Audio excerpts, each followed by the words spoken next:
call this meeting of the Alvin Independent School District to order.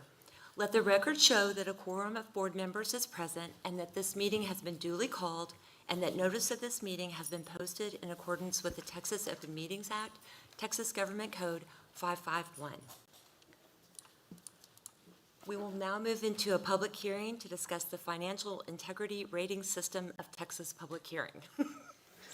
So board, we have Dr. Combs with us this evening, and he will be presenting for our public hearing this evening on the district's financial integrity rating system. It's being held to announce the district's superior rating awarded by the Texas Education Agency. The state's first system reports on public school districts' financial accountability ratings as authorized by Senate Bill 218 of the 77th Legislature. The rating results will be reviewed with the board and the public at this time. Dr. Combs. All right, thank you, Superintendent Nelson. Good evening, board and community. Thank you for joining us for the 2021-2022 first report public hearing. It is important to know as we go through this that the data that is reflective of the rating this evening is actually from the 2020-2021 school year. So it's a bit of a lagging indicator. But it's important that we identify what FIRST is. It stands for the Financial Integrity Rating System of Texas. So this is the state of Texas method to ensure there's financial integrity within school districts across the state. They have a number of purposes they intend to accomplish with this accountability system. And so the first thing that they look at is an analysis of our staff and our student data. They took a look at those ratios. They also pay particular attention to our budgetary and actual financial data, again, from the 2020-2021 school year. The intent behind the FIRST rating indicator system is to assess the quality of financial management in Texas public schools. Also, they aspire to measure and report the extent to which financial resources go directly to instruction to support students and teachers in the classroom. And they also evaluate the quality of financial management decisions in school districts. Likewise, the system is intended to help improve management of school district financial resources and increase financial accountability within Texas public education. So the method in which they do that for this system is there's typically 20 different indicators with a lot of metrics behind those. This year, they've opted not to evaluate one of those, so 19 individual metrics were graded. We were evaluated on those. And there's a difference in the indicators how some receive a pass-fail score, where you receive no points or you receive full 10 points, and some you receive a graduated score on your performance as a district. You can see the breakdown, much like in a classroom, you can see the breakdown of the grading scale. So 90 to 100 is superior achievement. And as far as Alvin ISD sits, that's as far as we need to go in the presentation this evening, because we are proud to announce that Alvin ISD did receive a superior rating. On this fairly complex system, we received 96 out of 100, so we're quite happy about that. We received 18 out of 19 indicators. They were scored perfectly. The state found no flaw in how we handled those, and you'll see a number of the things they looked at, that we received an unmodified audit. We were compliant with our payments, our long-term liabilities, our data integrity, our administrative cost ratio, and accuracy of our student projections that they base budgets off of. Specifically, there's a couple data points that are looked at. We referenced one of them. Often, the purpose of the FIRST system is to look at how a board and a district spend money related to instruction. So the state average expenditure for school districts directly related to instruction is 58.9% of the budget. In Alvin ISD, we're proud to share that 62% of the budget goes directly to instruction, supporting students and teachers in a direct fashion. Another indicator the system looks at is expenditures for general administration. The average for districts in Texas is 3.68% of the budget is expended on administration. And in Alvin ISD, it was 2.3%. So again, great indicators showing that the priority truly of the district and expenditures is our classrooms and our teachers and students. So not only did the state identify that we received a superior rating, also a number of national agencies likewise have affirmed the district's commitment to transparency and budgeting in a prudent manner. So we've received a number of other awards. We received the Excellence in Financial Reporting, both from GFOA and the Association of School Business Officials. That is a phenomenal accolade for the transparency that the district shares with the community in relation to sharing our financials on the website and in other fashions. Likewise, the district received the Meritorious Budget Award from the Association of School Business Officials for the manner in which we share and communicate our budgeted financials in a comprehensive budget book that you can find on our website. So again, all those indicators affirm the board's commitment during the budgeting cycle. Your leadership, kudos to you for that, and Superintendent Nelson for leading us to this point this evening. So that really concludes the presentation, but it is a public hearing, so we'll open it up to questions from the board or the community or public comment. Any questions from the public? Board, any questions, comments? Comments. I would just like to thank you, Daniel, and your team, and Cheryl Ryan and your team for being so fiscally responsible with our tax dollars. So I know it's a lot of hard work to keep our budget moving and keep things funded and keep the dollars in the classrooms and in instruction. So we appreciate. Thank you for your kind words. It is a team effort. A lot of folks, certainly Cheryl does a tremendous job. Sonia Hawken as well, Melanie Lau and their team all do a great job. So thank you. I appreciate all your efforts. Thank you, Daniel. All right. Thank you. Okay, we will now be led in the invocation and the pledge by Trustee Johnson. Please rise if you're able to and bow your heads. Dear Father, thank you for allowing us to gather here today. Pray that everyone was able to make it safely, and please cover those that aren't able to make it or those that are still en route. Lord, I ask that you grant unity in our communities and in our schools and in our service work, Lord. I ask that you continue to guide us so that we can further the efforts and the improvements in Alvin ISD. And I also ask that you encourage us to practice that unity in our homes, in our neighborhoods, in our profession, and in our service. Lord, please continue to protect our kids, protect our teachers and administrators, and Lord, bless those that could not be with us this evening. Amen. Please join me in the pledge. I pledge allegiance to the flag of the United States of America and to the republic for which it stands, one nation, under God, indivisible, with liberty and justice for all. Honor the Texas flag. I pledge allegiance to thee, Texas, one state, under God, one and indivisible.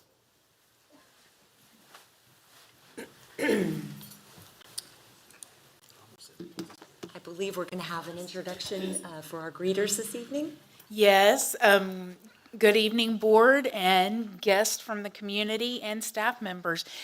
Today we had a very special privilege of having our cast from ELF at Manville High School come and be our greeters today. They did an excellent job. We were very impressed. And they're here for a very specific reason. They actually are going to be performing ELF, the play, on December 8th, 9th, and 10th at 7 o'clock at Manville High School. And there will be pictures with Santa Claus on the Friday and Saturday night. And those are sponsored by the Education Foundation. So we thank them for doing that for us. And then there will also be carolers, there'll be ornament making, hot chocolate bar. There's all kinds of fun things. So we do encourage everyone to come out and support Manville High School and the ELF program. I know it's going to be a lot of fun, and the little ones will enjoy it as well as the big ones. So thank y'all very much. Let's give them a hand for their great greeting. Thank you. I look forward to seeing you guys perform. Thank you for being here tonight. So Superintendent Nelson, we'll have your report now. Thank you. Yes, so it's always exciting to discuss and share with you lots of great things happening. For instance, our musicals and plays that are coming up from our Fine Arts Department. But one of the things, we had 74 years of Jacket Pride recently. On October the 11th, Alvin High School football program welcomed over 50 former and current football players for their first Alvin High School football alumni dinner. The event was a huge success, and everyone attended agreed that this needed to be an annual event. So exciting things there for our community. Alvin ISD Yet program kicked off this year with their luncheon. On Tuesday, October the 18th, 120 students were able to meet their mentors during the Yet Mentor Kickoff Luncheon. Students and mentors ate, they played games, and got to reconnect or meet their new mentee in preparation for the new year. And it's never too late to sign up. So if we have anyone out there who'd like to be a Yet Mentor, there's information on our website, and Ms. Passarella will get you trained.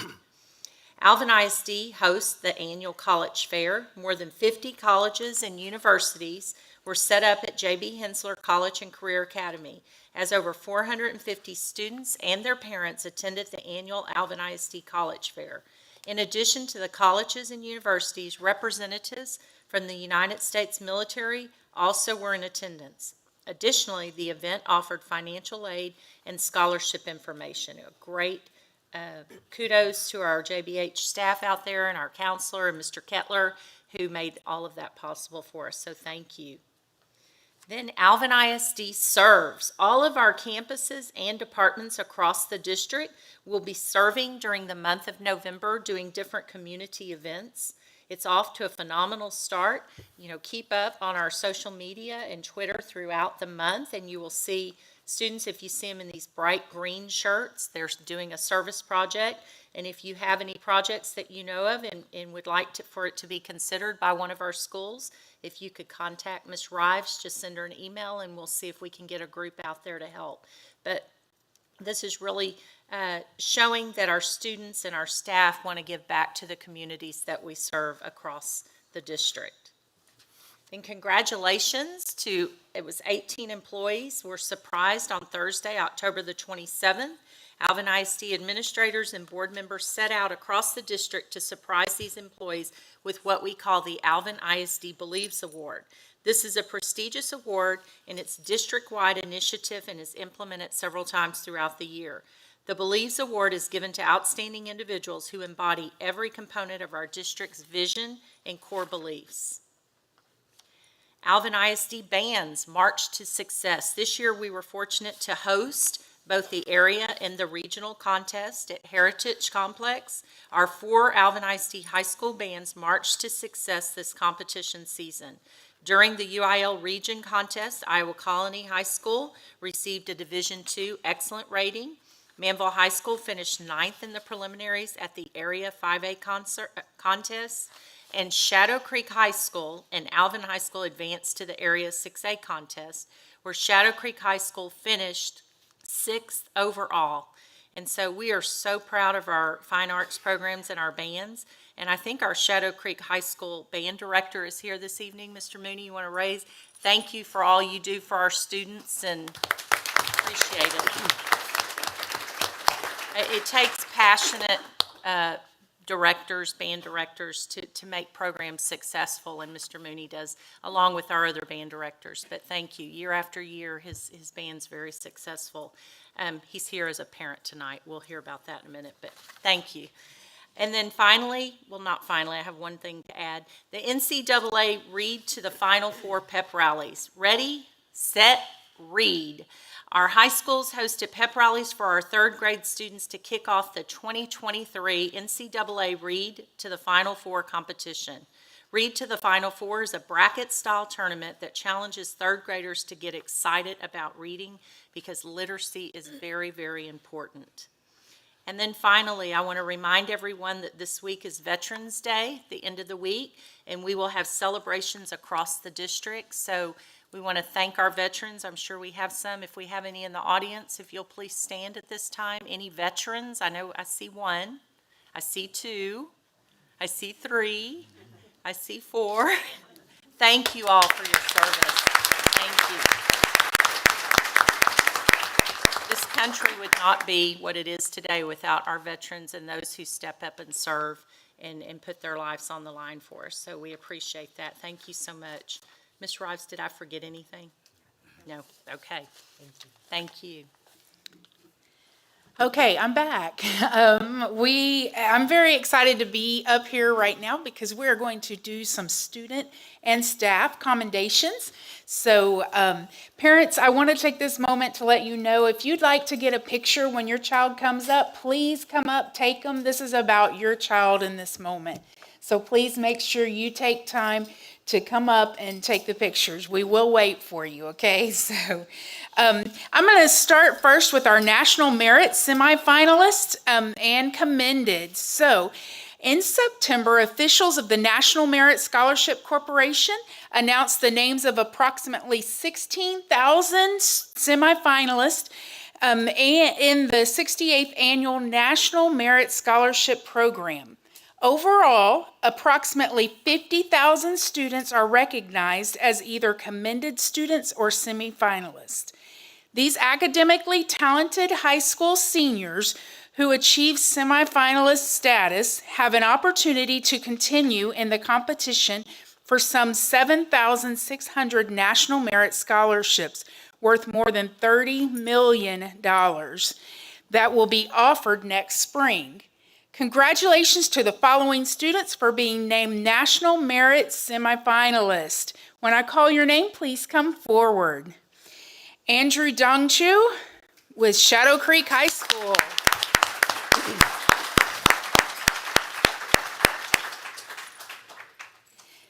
Sandhya Mahesh with Shadow Creek High School.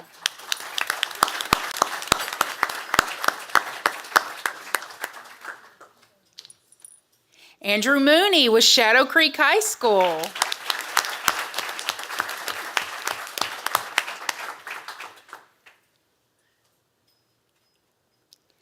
Ryan Painsay with Shadow Creek High School.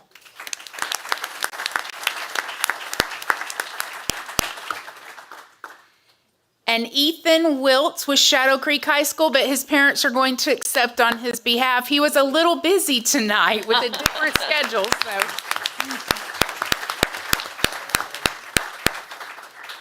I think, Ms. Rives, there's a commonality. These students are involved in many, many activities, not only academics, right? And so, Yes, I recognize many of them as being in several of the things that we cover all the time. So yes, congratulations. Great job on the hard work that you have put forth because it's paying off. So great job.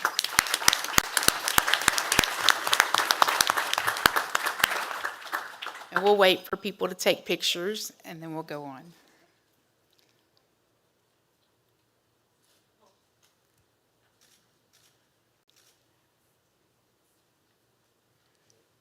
Did y'all get his medal? Yeah, okay, all right, cool. Congrats. Okay, wonderful. Thank you very much. Congratulations. Congratulations to the parents as well. It's a huge accomplishment. So the next Alvin ISD students have been recognized as National Merit Commended. So if I call your name, please come forward. Cameron Marvel with Alvin High School.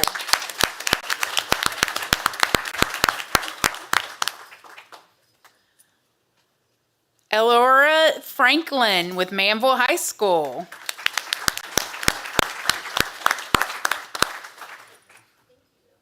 Toang Dongchu with Shadow Creek High School.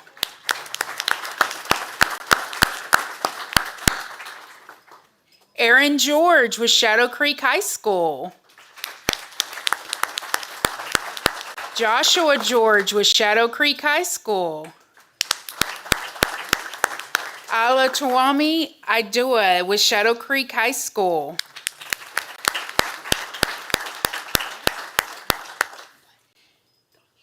Marin Jawi with Shadow Creek High School. Ainsley Nivens Merriman with Shadow Creek High School. Harsh Patel with Shadow Creek High School. Aditya Singh with Shadow Creek High School. Mayuri Srivitz with Shadow Creek High School. Joseph Seuss with Shadow Creek High School.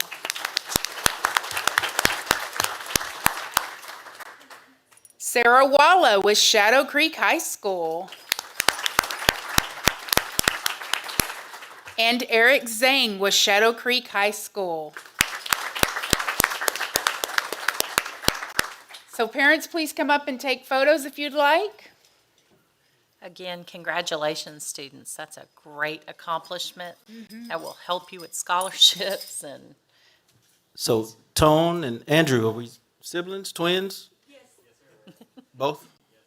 Yes. That is awesome. That is. congratulations. Awesome job. Thank you very Thank much. you. Congratulations.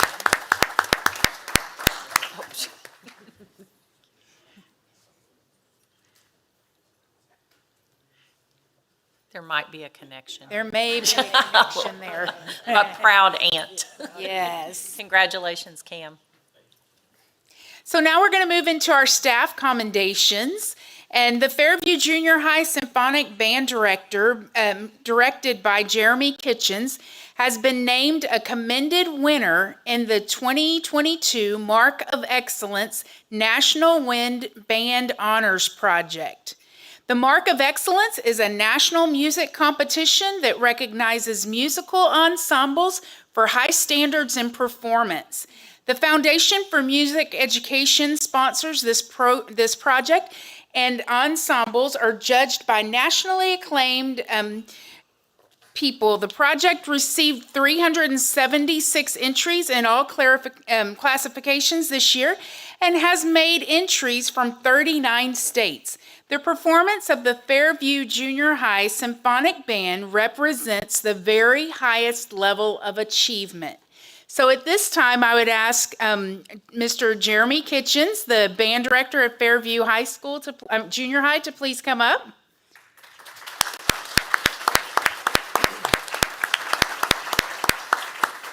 And he also brought some students with him, some of his 8th grade students, to represent his over 60-plus member band, and that is Kennedy Fulton, Rachel Lopez, Eileen Ibarra, Alan Goldston, Elijah Underwood, Juliana King, and Hillary Neitz Gurin. So parents, if you are Proud here. principal back there, Ms. Tribble. That's right. And Ms. Tribble, if y'all would like to come take photos, please do so at this time. Congratulations, Mr. Kitchens. It's awesome. Another high-achieving band director. Oh, Oh, well, you need to be up here with them as come up here and well. get in the Come picture. get in the picture. I'm getting one. Come on, Yes. no, come on, come on. come on.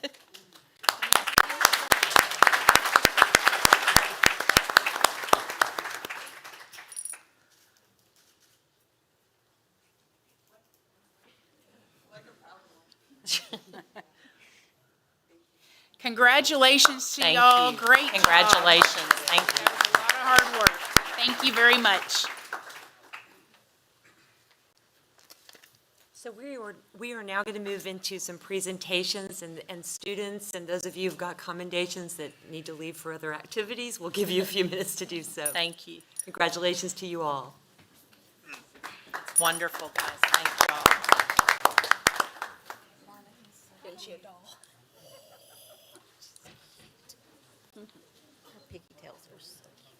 Gotta go home and do the homework.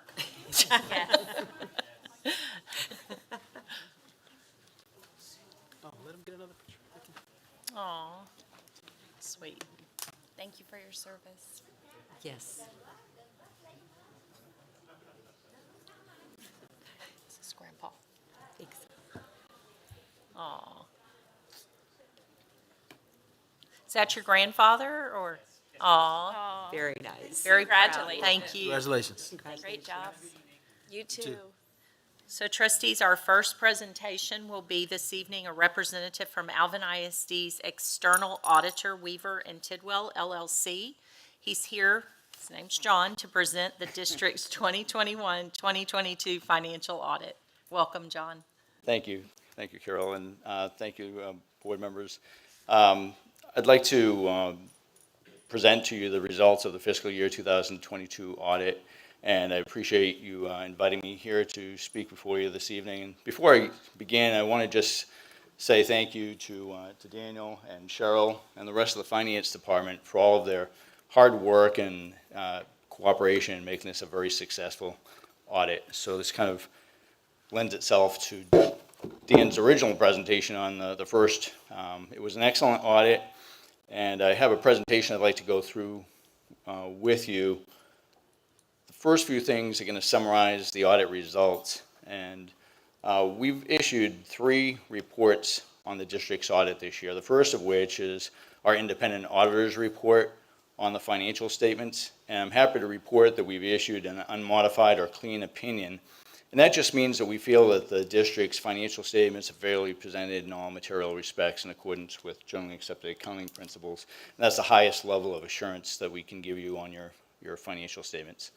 And our audit was conducted in accordance with generally accepted auditing standards, generally accepted government auditing standards, and the uniform guidance, which I'll talk about in just a moment. The other 2 reports that we've issued are in conjunction with the district's federal financial assistance programs. It's called a single audit. And the first audit report that we've issued is on the district's compliance with the requirements of the major federal programs. And we had to audit 3 major federal programs this year, the first of which is Title I, Part A, Improving Basic Programs. We also audited part of the CARES Act called ESSER. That's the Elementary and Secondary School Emergency Relief Funds, and the Special Education Cluster was the final program. And again, we've issued an unmodified opinion on the district's compliance with all 3 of those programs, which means that we feel that the district complied in all material respects with the requirements of those federal programs.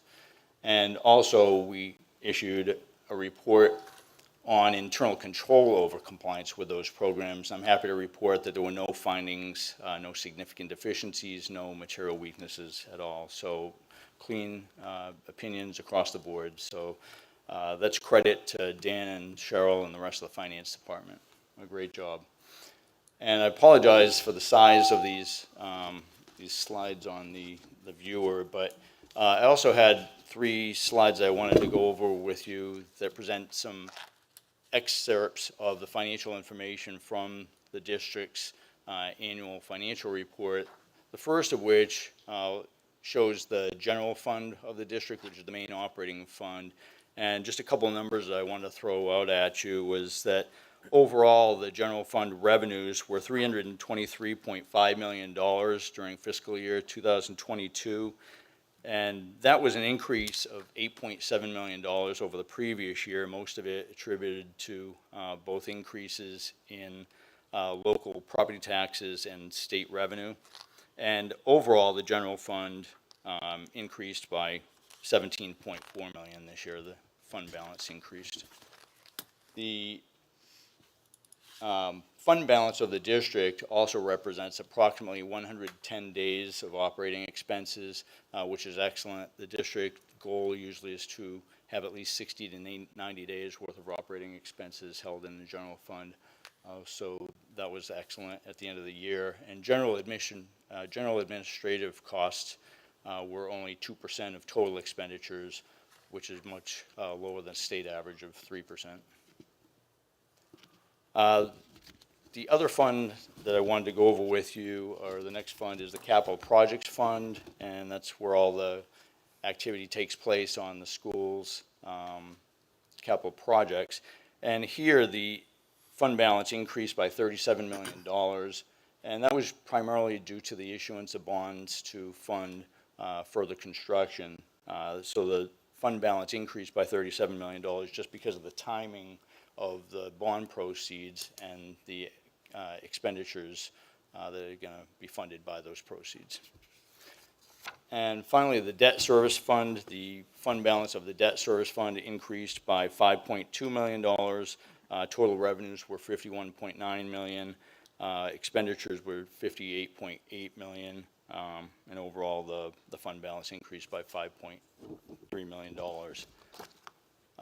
That in a nutshell are the audit results. Again, the district did an excellent job of preparing for the audit, and it's nice to be the bearer of good news. If anyone has any questions, I'd be happy to answer them. Trustees? Thank you. I will say, trustees, with the additional funds, what has helped us is with the rising cost, especially with construction, knowing that we've had funds that we've been able to still complete projects within a budget and just be fiscally responsible. So kudos to our finance team for the audit, but also to all of our employees who work hard to make sure that the dollars stay in the classroom as much as possible, but also where they need to be for our construction and things that we can use for FF&E and things of that nature. So thank you to our staff that's here as well and across the district for working as a team to do what's best for our students. Thank you. Thank you. I think our next presentation is with Zonda Demographics. Yes, so our next presentation will be Zonda, and which is our enrollment projection forecast. This evening, we have Rocky with us, and he will provide us with the information for planning data and the awareness of future student enrollment compared to our available campus student capacity. Good, I was going to say good evening. Good evening, Rocky. members of the board. Ms. Nelson, it's a pleasure to be here. You guys have seen me a few times, so it's pretty much the same story, but I kind of, it's a little different because of what's been going on in recent housing market. This is your third quarter report, and I do have to, the third quarter data ended the end of September. Our company then kind of takes some time, and it just got released like the end of October, so it took my team a little bit of time to get this put together, so I might even have a little update that might have to come later, but for the most part, this is pretty much the done deal. First, we always talk about the economy, because it's been interesting that there's a talk of either the coming recession or are we in a recession, and then you look at the job market and we've got, unemployment rates that are, still below 4%. In many cases, 5% is considered full employment. So things don't always correlate, but we are seeing, again, it's hard to find employees, and you guys can vouch for that just like we can at our office, I can tell you that. So unemployment rates are down, but we do have, can I do that? There we go. There's our challenge. So we do have challenges in the housing market. This is a really good slide. It just kind of tells a picture. And I think, especially in Alvin's case, because the price point kind of, it's pretty close. It hits pretty close to home. Back in January, if a family's wanting to buy a home for $343,000, that payment was $1,900. Fast forward 6-7 months, and that payment's now $2,765. So that's a significant change. And this does not include the very last rate hike that just happened a week ago, like just over a week ago. So that's the challenge of the housing market now. It's going to have to adjust. We're going to probably see we're not going to see the acceleration in cost now. Some housing prices likely will begin to diminish.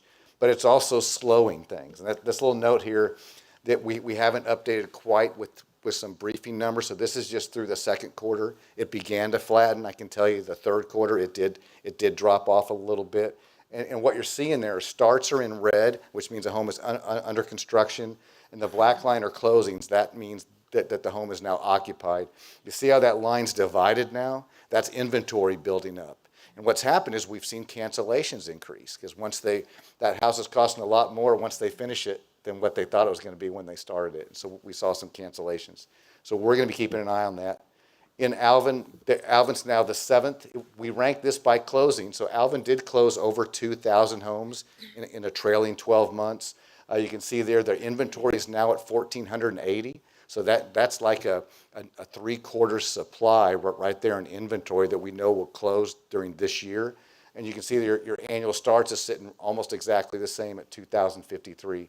Well, keep an eye, you got VDL of over 2,800. VDL, remember, are vacant developed lots. So those are lots that are ready to be built on right now. And of course, the future inventory is, pushing 18,000. That's what's to come. That's the when, not if, right there. But we did see a big drop in the third quarter, just 394 starts. That's a significant number. You can look back on that chart. The last time we saw under 400 starts was several years ago. And you can see closings are at 374. So even though they started less homes, we closed less homes. That's why that inventory number is now sitting at 1,400. That inventory number is what we want to see come down. And this chart, I like this chart here because this shows 1,480 homes in inventory. What inventory is, it's either homes that are under construction or homes that are finished but vacant. So we show the under construction number there of 1,167, which means there's another 300 homes that are finished but they're vacant. So that's where that cancellation comes into play. Now, we believe that everything that you have in inventory, and we build our projections like for next year, because it begins October to October for our projection period, those will all close by next year. So we do think that you'll have another year of probably fairly close to 2,000 closings because you got a quarter worth of starts here, but it's going to be kind of tight. So it's going to be a little bit, probably things will slow down for at least a year. We'll see where things go after that.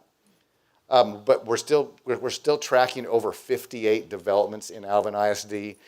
There's 29 future subdivisions. The yellow color is future. The green are active. You can see where all the activity is there on the west side. Meridiana, Pomona, those are some strong developments. The red outlines are what is ground underway. So that means they're going to take future lots and make those VDL. So you've got over 1,300 homes that are under groundwork. So they're still developing land, but I think what they're going to do is they're just going to wait a little bit. You might see them slow down on those starts a little bit, work off this inventory before they get themselves in a bind. We've got also multifamily, 190 senior living units that are under construction.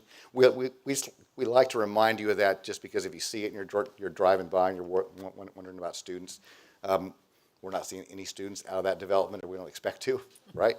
And then we got approximately 1,000 future multifamily units that are in planning stages, and that's kind of that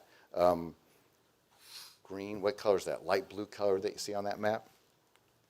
A couple subdivisions that my team just pointed out, again, Meridiana's got over 6,000 lots, 150 VDL, 300 homes under construction right now in Meridiana. So what they need to do is deliver lots, though. There's only 150 VDL now. So for them to continue that pace, they've got to get some lots delivered. The same with Pomona. We've got 289 vacant developed lots, 176 under construction. So they've got, they're not that far if you think about it, if they're doing a couple hundred homes a year from building out there. They've just got 433 futures in the VDL. This is Watermark. The groundwork's underway there in that Stevenson Disney zone. That's another 233 lots. And then before I jump into projections, I want to talk a little bit about what we call newcomers and leavers, because this is kind of what we're using, especially since COVID, to kind of have an idea of where things are going. So a newcomer is a student. We base this on student IDs. So this is a student ID that wasn't in your system last year, but is in it this year. And they're not a kindergarten student, because all kindergarten students are newcomers, right? So it's like first graders through 12th graders. This year, that number's sitting around 3,200. Your newcomer number's a little bit lower than last year. Last year was very high, but keep in mind that was a rebound year. So even though we called them newcomers because they weren't in there in 2019, a lot of those were there in 2018. I just want to be on the same page there. And then your leavers, of course, are student IDs that were in the system last year and are not in the system this year. And for those, we don't count 12th graders because we hope all the 12th graders are out of the system. Mm-hmm. So that leavers number has stayed about the same, which is good news. The newcomer number is not up as high as it was last year, but that's because last year was so much of a bump, because of COVID. And even this year, I believe some of this year's growth was a COVID, but the kind of some more returners. This has been a tough couple of years of doing enrollment forecasting. Believe it or not, it's my first pandemic. Yeah, right? So we're all learning in this, and it's interesting because we don't know now if there's a new trend. You know, are parents now going to decide, I'm going to keep my students home a little longer? Are they going to bring them back? We don't know when the first year is going to be, okay, this is our new average year. We know 18, 19, and 19, 20 were like they used to be. So is now 22, 23 that, or is it going to be 23, 24? I believe that we're going to see, you know, kindergarten enrollment stay pretty consistent, but it's going to stay down from where it was. These are ratios that we're showing here of kindergarten students to births 5 years ago. Now, we have seen a decline in birth rates in many areas. I mean, statewide, we saw a 10,000 birth drop in 2020. So 10,000 less births in 2020 than there were in 2019. So we are seeing some declines there. You're going to continue to see increases at kindergarten because of all the housing you're doing as well. So it's a combination of those things. This year, you know, we added, you know, almost 1,000 students, you know, in Alvin ISD, more than 900 students this year. A lot of that's a COVID bounce back. Rising elementary cohorts, you know, that first grade and that pre-K cohort, those are very large. First grade cohorts, that might become that was always a larger cohort, but that might get even bigger and stay that way. If we start seeing more private kindergarten happening and they bring their student for first grade, that first grade cohort could continue to be pretty high. And so this next, push the button, Rocky. Okay. Next year, we're forecasting growth of 800 students. So you can see it's a little lower than this year, and I do think it's a combination of things. I think we're a little bit conservative the next few years because of the housing market. The yields are going down a little bit because we are seeing fewer students.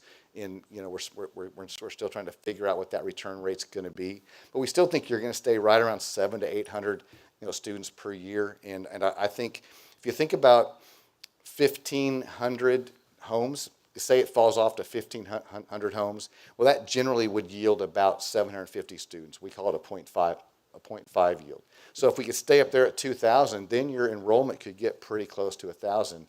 The challenge is so many of those buyers that bought during COVID didn't have children yet. They had very low interest rates. They were able, you know, they were leaving apartments to buy housing because they could afford it. And so it might take some time for some of that to move forward. Now, of course, these charts you've seen before, these campus numbers, the red is bad, right? That's a capacity that we have some capacity concerns.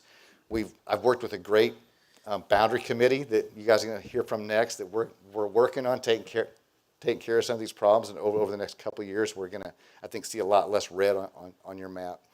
And this is secondary campuses. Again, I'm not going to get into the details on. You can see them there, but we're opening, you know, a school next year. Nichols Mock is next year, and then the following year is Bennett and Iowa Colony, the junior high. So I think we're really making some great strides to kind of even things out. A little bit of a slowdown might actually be a good thing. You know, when we start getting some of these campuses caught up there as well. And so we added over 900 students last year. Groundwork's underway on about 2,800 single family lots. We think that you'll fork about 1,750 homes next year, which gets you right at that 800 number for growth. And I think you'll be at 33,000, almost 34,000 students within 5 years. That's kind of where we're going. That's the direction we're at, and happy to take questions. Why? I got one. Sure. Appreciate it, Rocket. This is always great data. And going back to the newcomers and the leavers, obviously we knew, the last 2 years or year and a half, however long we want to say it was difficult. I'm just curious to know on the newcomers, when we say they weren't in the system, so were they like at home or they were just totally? We don't know where, we just know that that student ID was not in the previous year's data. Okay. And do we have anything to say if they were a leaver maybe 2 years ago and came back or something? That is something we can look at. We haven't, but we've begun to kind of look at that now. We're going to see if that student ID could have been in the system in 1920, and now they're back. Okay. And that is one thing that we can. Just curious to see, like, No, did they we move looked away? at that for, a couple campuses, so we're just starting to dig into that. And that might be something you guys want to see as well. Perfect. I know that during the pandemic, we tracked where these kids were, or if they were at home, or they went to private school, or they went to a charter. Mr. Shaw's department does really good with tracking because they have to request records. And so, you know, if they're leaving us, sometimes we know where they're going because they request their educational records. Yeah, that'll do. Yeah. Thanks. Any other questions? I have a question, and thank you for the presentation. Y'all are always pretty much spot on every year Well, with it's getting harder. your predictions. So thinking about enrollment forecasting, how do you look at RV parks? Because I've seen several of them popping up down 1462 in Liverpool, one behind Aldi, one in Manville on 35. Is it because apartment prices are too high? Are these temporary workers? Are we seeing Yeah, a to be yield honest, in? we haven't seen a lot of, we actually haven't seen a lot of that till just recently, so it's kind of a new thing. It is a new thing. We track it, it's similar to, I mean, when we look at it, like from a map perspective, if we geocode students there, we look at it in a similar fashion that we do a mobile home park or an apartment complex. Because there are multiple units on one plat of land. So we track it like it's multifamily. Now, mobile home parks typically yield about a student per home. The RV parks that we used to see historically were were usually worker park, so they weren't yielding any students, if at all, in certain areas. So I'm not real familiar with the ones here in Alvin, and if we have students there or not, I'd have to do some research there. Okay, I can look at that, though. Yeah, I think It's that'd kind be of- that- I interesting. mean, it's- I think with inflation, you're gonna see more and more people not being able, and especially with interest rates, not being able to find an affordable. Housing. I think a lot of the, you read about people doing that, but they're taking their student and they're homeschooling and they're hitting the road with them. Going on the road, yeah. Or retirees who get out from underneath a home and maybe Yeah. travel, and then that's their place. Where they park it, yeah. So I had a question to piggyback on Trustee Johnson with the leavers. So you said we don't count the seniors in that, correct? So is Right. it just first through It's 11th? it's kindergarten. It is It's kindergarten. kindergarten through 11th as a leaver. As a Because leaver. if their student ID was there last year, if they were in the Okay. system last year and they're not this year, we consider them a leaver. Could it include pre-K since we have, It actually might include pre-K. Okay. It might go Because- anything up to 12th That was grade. I enrolled. think Okay. we leave 12th grade off the leavers and we leave EE, pre-K, and kindergarten off off the the newcomers? Yes, Okay. thank you. Yeah. Any other questions? All right, thank you. Thank you, Rocky. Thank you. And our next presentation will be the School Boundary Advisory Committee. Yes, so trustees, we have members of the School Boundary Advisory Committee that will present their recommendation for elementary school boundaries for the 23-24 school year. Nichols Mock Elementary will open in August of 2023, requiring new attendance boundaries. The committee will also present preliminary boundaries for the opening of Bennett Elementary and Iowa Colony Junior High. The approval of the attendance boundaries will be on the December regular board meeting agenda as an action item. So this evening, it's just presentation of their work. Thank you for being here. Thank you. Good evening, Superintendent Nelson and the Alvin ISD Board of Trustees. My name is Gina Thomas, and I'm here with Floyd Hodges, and we're both residents of Alvin ISD that have served on the School Boundary Advisory Committee, better known as SBAC. The committee was made up of parents from the Alvin ISD community. The meetings were open to the public, and the meetings were recorded, posted on SBAC website for review. The entire Alvin ISD community was notified about the meetings. We will begin tonight's presentation by giving you information on SBAC purpose and process, and then we will present recommendations the committee has developed for the rezoning of elementary campuses and junior high schools to accommodate the new campuses that will be opening in 2023 and 2024 respectively. At this time, I would like to now give the floor over to Floyd Hodges. Good evening. The purpose of revising school boundaries is to optimize school facility usage and to accommodate growth patterns throughout the district. The main focus of our recommendations is the opening of Delbra Orem Nichols, Wilma Fountain Mock Elementary in 2023, and the Barbara Bennett Elementary and Iowa Colony Junior High campuses that will be opening in the fall of '24. Also, as you are all well aware, Alvin ISD has campuses that are currently at or over capacity, while some campuses have available capacity. The SBAC has developed attendance boundary recommendations to relieve crowded campuses and utilize campuses with available capacity. Following tonight's presentation, the intention is that we will have provided the board with recommendations to take actions on. For the Nichols-Mott plan, we are seeking board approval at the December 22 board meeting. However, for the Bennett Elementary and Iowa Colony Junior High plans, we are presenting our recommendations based on the current data we've received from Zonda Demographics. The committee will reconvene next fall to review these recommendations to make sure they are still viable based on the reports received from the fall 23 demographic study.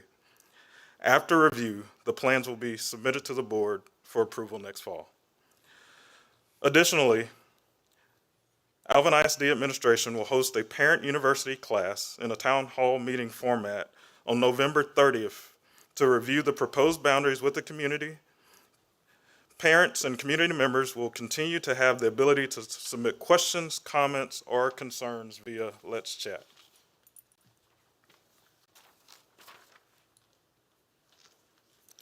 On October 3rd, 2022, the initial SBAC meeting was held to explain the rationale for building new schools and the reason for the rezoning. During the meeting, the rezoning process was explained and the decision principles for determining boundaries were reviewed. We also discussed the dates and times of meetings and expectation of the committee members. Zonda Demographics gave a detailed demographic update on the district. The SBAC members were broken into small groups to discuss boundary plans and suggest changes that would be most beneficial for all students. Each small group reported to the larger committee, and the common themes were used by Zonda Demographics to create draft consensus maps. We would review these maps and come to an agreement on each of them as a committee. The work began with the initial focus on rezoning of elementary campus to include the opening of Nichols-Mott Elementary next fall. Things that we kept in mind were proximity to the campus, enrollment projections, transportation concerns, and neighborhoods not being split when possible. With elementary schools opening in consecutive years, the committee took good care to not move children twice. The second meeting of SBAC was held on October the 12th. Zonda Demographics was present to provide maps that were renderings from the first meeting's work. The decision principles were reviewed. We continued working on elementary boundaries, and the committee reviewed information on current and projected elementary school capacities. The committee began working on initial drafts for Bennett Elementary and Iowa Colony Junior High boundary changes. The third and final meeting of SBAC was held on October 24th. We reviewed concerns expressed by the community members that have been submitted to date. The majority of the concerns were addressed by the committee through continued work or by the proposed rezoning transfer policies. Maps and projections were also reviewed. We finalized the committee's 3 attendance recommendation plans to post for community feedback. For the sake of consistency, all boundary meetings were held at Liberty Alumni Hall.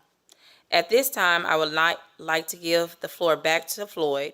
He will present the School Boundary Advisory Committee's recommendation for Nichols-Mott Elementary that will take effect in fall of 2023. I will then present our recommendations for Bennett Elementary, and Floyd will present the Iowa Colony rezone that will take effect in fall of 2024.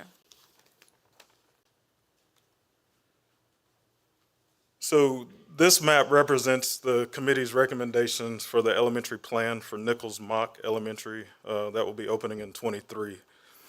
The major things that we took into consideration when making the boundary adjustments included the available capacity at Duke and the overcapacity at Pomona and Meridiana Elementary Schools.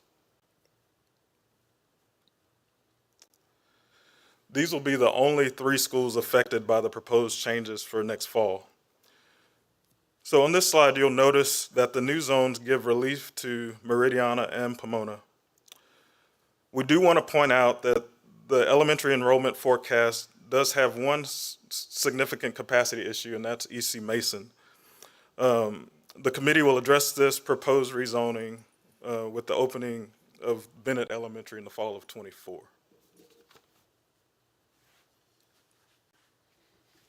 The elementary recommendations you see before you now address the opening of Barbara Bennett Elementary School. When making decisions about shifting boundary lines, we took into consideration the overcrowding at EC Mason and Meridiana.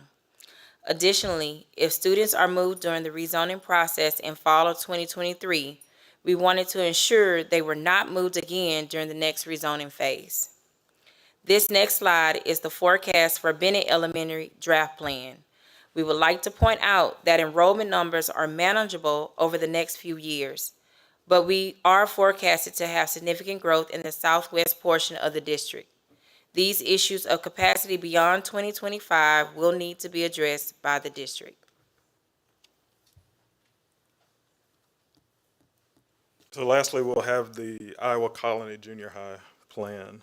So this junior high plan is focused on the opening of junior high number 9, Iowa Colony Junior High.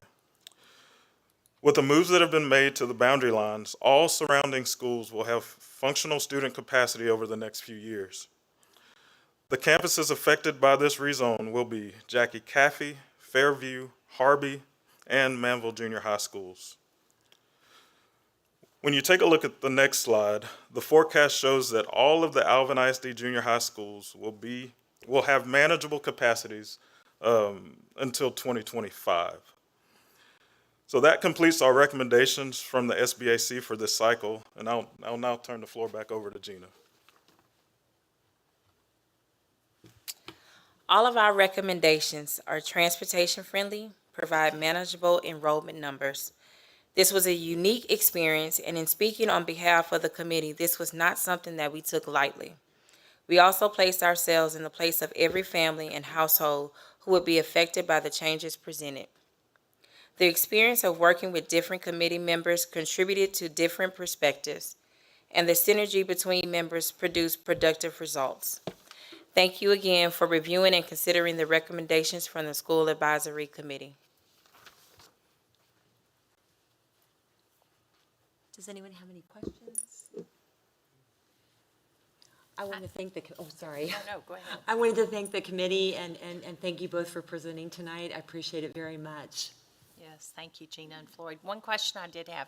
So did y'all consult, was transportation considered there? Is when you mentioned that? Okay. Thank you. Transportation was present at all meetings. Okay. One more. I'm sorry, Floyd, I think, Floyd, this was yours. I was writing down, Bennett is going to impact EC Mason and Meridiana? Yes. Okay, perfect. Thanks.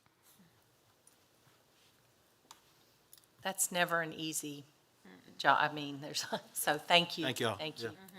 Very much. We are now in the open forum portion of the agenda. If you would like to address the board, you should have completed the public participation form and submitted it to the superintendent secretary prior to the meeting according to policy BED local. After I call your name, please come to the podium and state your name and the purpose for addressing the board. Please understand that you will have 3 minutes to speak. If a translator is needed, you will be given 6 minutes to speak.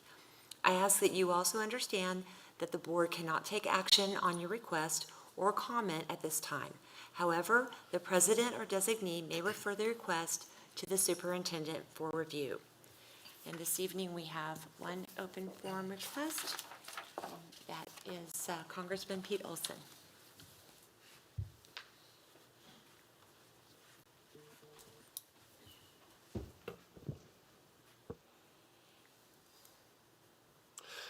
Good evening, President Hubbard, Superintendent Nelson, and all the leaders of Alvin ISD. My name is Pete Olson. I retired from Congress after 12 years this past January. I'm now on the board of directors at the Lone Star Flight Museum. On behalf of the whole staff of that museum, I want to say, how about those Astros? I'm here tonight to invite all of you to come by and see Lone Star Flight Museum and get excited about our new STEM initiatives. We started as a museum 30 years ago on Galveston Island. Then we taught the history of flight. We missed Tropical Storm Claudette. Hurricane Ike flooded our library and damaged some planes that are irreplaceable. We moved Ellington to the field in 2017. And that move has allowed us to take on a new primary mission, the mission of making our youth the leaders in STEM for the entire world.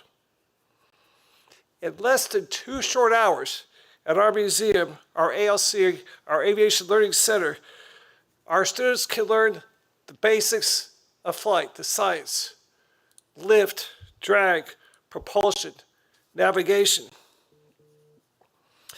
Then they pre-flight a real Moody Citation aircraft themselves. And then, as a team, 2 students fly that plane from Galveston to Ellington via simulator. They are a true team in air, and they're making a big difference. We are now more accessible to Alvin than ever before. For example, a school bus coming from Shadow Creek High School can get to our museum right now in about 22 minutes. The same drive to Galveston took 54 minutes. So we have 1 more hour and 4 minutes not traveling at our museum. And that can make a big difference, especially for our kids who are underprivileged. And we know that at Alvin ISD, about 20% of your students are in bilingual or English language learning programs. That's not a problem. On our staff, we have 3 to 4 Hispanic Spanish translators. In conclusion, I'm here to say you all are invited to come see Lone Star Flight Museum. To learn more details, check out lonestarflight.org. Let's fly the wild blue yonder of STEM. Thank you very much. Go Astros, repeat.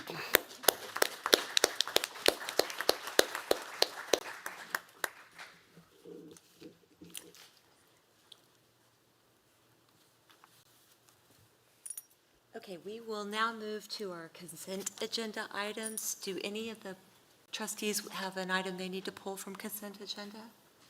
Okay. Do I have a motion to approve consent agenda items A through J? So moved. Motion by trustee Harris, second by trustee Scott. Any questions or comments? All in favor? Any opposed? Motion passes 5-0.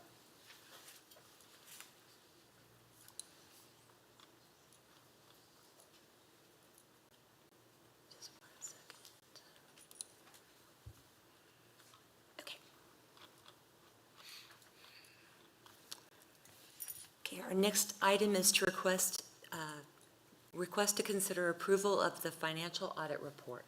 So Board, the 2021-2022 financial audit was presented earlier in the meeting.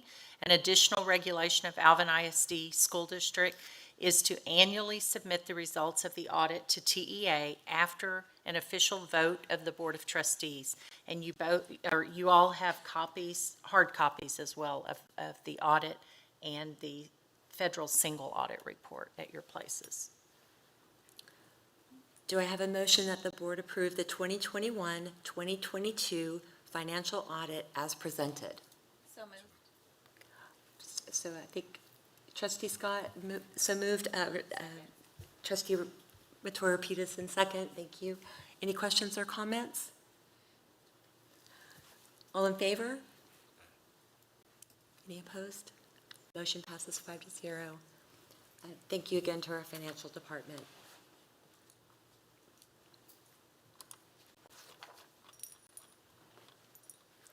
Okay, our next item is request to consider approval of appointment of position number 6 of the Tax Increment Reinvestment Zone or TERS Board. So Board, when Mr. Selsky had held the position number 6 on the TERS Board for a number of years, representing Alvin ISD, Mr. Selsky has resigned from the board, leaving this position now open. Position 6 is a joint position that we share with the City of Pearland and Alvin ISD. The recommendation is to appoint Christopher Williams to this position. The City of Pearland is in agreement with the appointment of Mr. Williams as well. Mr. Williams has been a resident of the Shadow Creek Ranch area for over 25 years.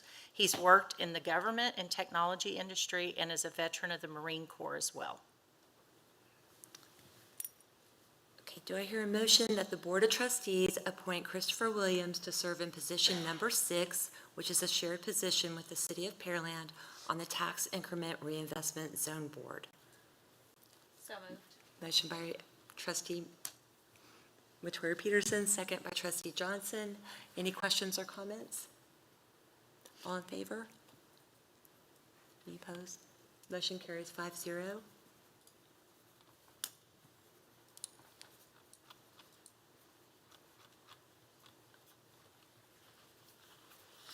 Our next item is the request to consider approval of targeted improvement plan for Harvey Junior High. So Board, all Alvin ISD campuses were rated with letter grades for the first time in 2019 accountability system. Domain 3 of the accountability system incorporates federal standards required by ESSA. Every student succeeds ACT plan. Harvey Junior High was identified in 2019 as a comprehensive identified school due to its low comparative performance on these federal standards. The campus must create a targeted improvement plan that is required to be board approved. In the creation of this plan, the Harvey Junior High campus reviewed student performance from previous years, identified the root causes for low performance, and identified goals for this year and the strategies needed to meet these goals. And attached is the plan for the board's consideration. Do I hear a motion that the board approve the Harvey Junior High Targeted Improvement Plan as submitted? So moved. Okay, motion by Trustee Scott, second by Trustee Johnson. Any questions or comments? All in favor? Opposed? Motion carries 5-0.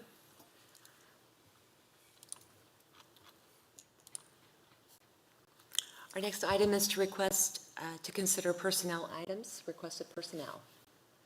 So Board, you have a list attached of requested personnel to offer contracts to. These are either employees who have passed their certification recently or new hires. And do I hear a motion that that board approval be granted for the requested personnel items as presented? So moved. Okay, motion by Trustee Harris, second by Trustee Johnson. Any questions or comments? All in favor? Motion carries 5-0.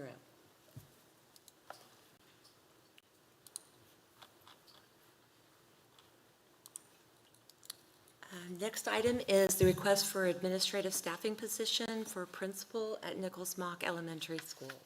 So Board, in the budget process this year, the salary was approved through the budget, but we're requesting the position of principal so we can move forward with interviews and seeking a principal for Nichols Mock. Do I hear a motion that board approval be granted for the administrative staffing position of principal at Nichols Mock Elementary School as submitted? Okay, motion by Trustee Matoyer Peterson. I got it that time. Second by Trustee Harris. Any questions or comments? All in favor? Any opposed? Motion carries 5-0.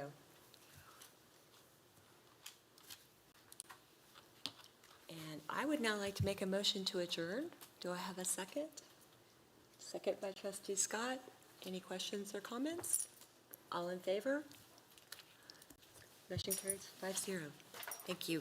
Thank you, Board.